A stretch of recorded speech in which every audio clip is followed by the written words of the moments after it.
pointed opinion on, and I just did a podcast, the Growth Elevated podcast on this, specifically of where I believe the CEO, especially as a non-technical founder, where are you best suited in the world of AI?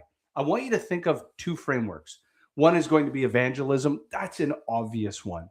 You are the culture setter. You are the promoter of ideas in the business. If you are the one that leads from the front, if you're going to do it, others will follow. I'm going to park that one. I think that's obvious to all of you who are founders. If you're not talking about it and promoting it, then you're not creating a culture of experimentation. I'm going to talk about the architect. Let's go to the outcome. There are 4 go-to-market agents that we have in flight right now. 2 are live. We built them in weeks. Now, when I show them to people, they're quite impressed. Like, how did you go from ideation to live in the market so quickly? I'm going to pull from experiences of my past that have helped me dictate of where I believe you as the CEO and you as a founder are best used in the world of AI. I came from the sales training world. I watched the evolution of enabling hundreds of thousands of people on emerging new technology. And the act of clicking buttons is not the greatest use of time.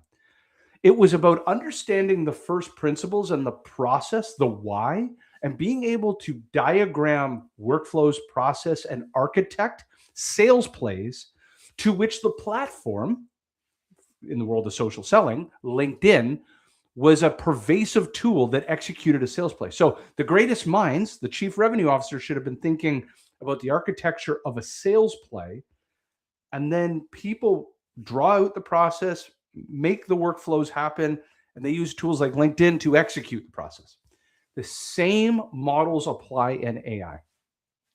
For you to go from a non-technical founder to learning all the tools, like you're on social media and you're being bombarded right now with like, you don't know how to use Claude Code and Perplexity, and you don't know how to use Gemini and OpenAI. Like everybody's talking to you like you're insane that you haven't learned these things. I want you to pause to a first principle. What has gotten you here is acquiring 20 or 30 years of nascent knowledge that in 10 lifetimes, you've probably forgotten more than most people will ever learn.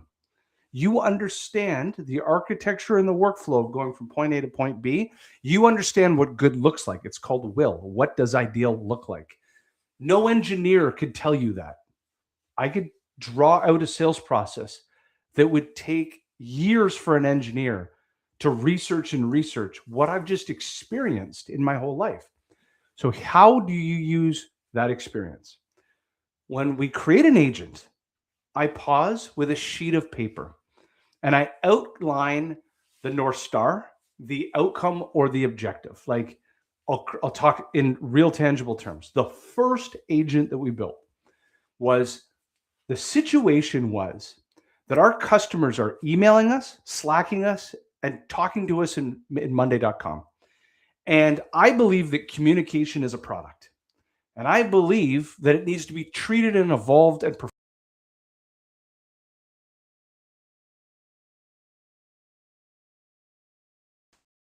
with speed and urgency to customer requests. So I wanted to create a monitoring system that every email, every Slack, every Microsoft message, every Monday.com message was then cataloged, logged for time, and we could track all the big data by customer, by CSM, by account manager, by hour of the day, where we might have blind spots. You could slice and dice the data all day long.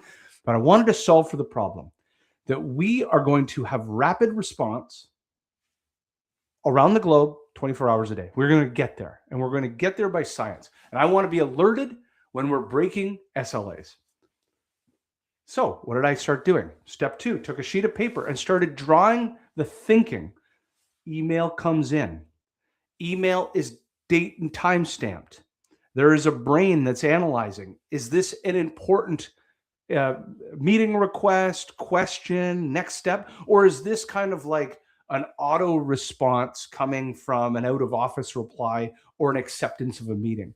Then what it's going to do is start cataloging against the key stakeholders in that customer and all the key stakeholders on our side and determine who should respond. Is this in Eastern Standard Time Zone, or is this in non-Eastern middle of the night time questions? So there should be 2 different SLAs. I started drawing out all these ideas with a worksheet.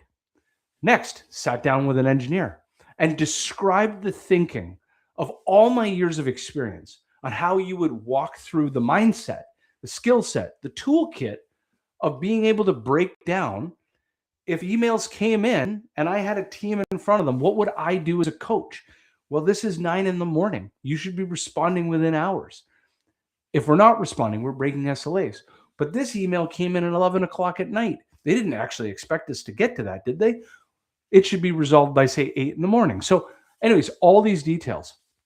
The engineer then thinks through, okay, what platforms? We use Google. So we've got Gemini and we've got Gemini workflows. We're going to need to pull in other tools to be able to pull in Slack. It's got to be able to be visualized this way. The first 10%, the ideation was me. The next 80% is the engineer. And the engineer is then showing me how it works so that when I get to the back 10%, the quality assurance, the pressure checking, we could have a feedback loop that is not only for weeks and weeks to refine the models, and then we're going to, the last piece is put somebody in charge of this that will keep every week asking questions and refining it. And you're going to make it somebody's job who is going to own that AI tool going forward. And they can own multiple tools, as you could imagine, but their job is to keep refining the questions, the data, the prompts, whatever, the visualization, the big data. Think of it as like the Power BI-ness of the visualizing of that data, all of the things so that I, as an executive, can make informed decisions. CSM1 is violating SLAs. We might need to swap them out and put in a new component. Or a customer is overtly asking questions in the middle of the night and were willing to pay us more to put support in at night. Now we've got an upsell opportunity. Long of the short is you as the executive are the architect, the front 10%, the last 10%.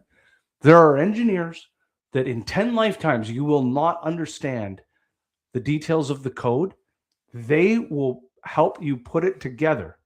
But then you, as the non-technical founder, can work with them to understand the first principles about how this works, how RAG works, how it retrieves information. The brain thinks to spit out information so that you can help evolve the model to be able to give you outcomes that you in your own, like just your own experiences would be able to tell, is this good quality outcomes or is it missing the mark? I highly recommend that if you want to be able to scale out agents in your business. So I did that with Agent 1. Agent 2, I started thinking of a call analysis and coaching, call coaching one. Agent number 3 was a personality match between prospects and CSMs and account managers.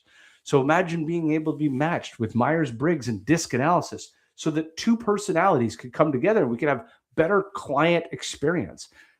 I've got agents for pricing. I've got the agent ideas just keep going. You're basically documenting all the things that you would be thinking about logically and how something can capture that information, analyze it, and spit you out information. So I hope you found this valuable. That's how I believe a CEO gets involved in the development of AI throughout their business. Now, I'm starting in the ecosystem I know best, which is revenue.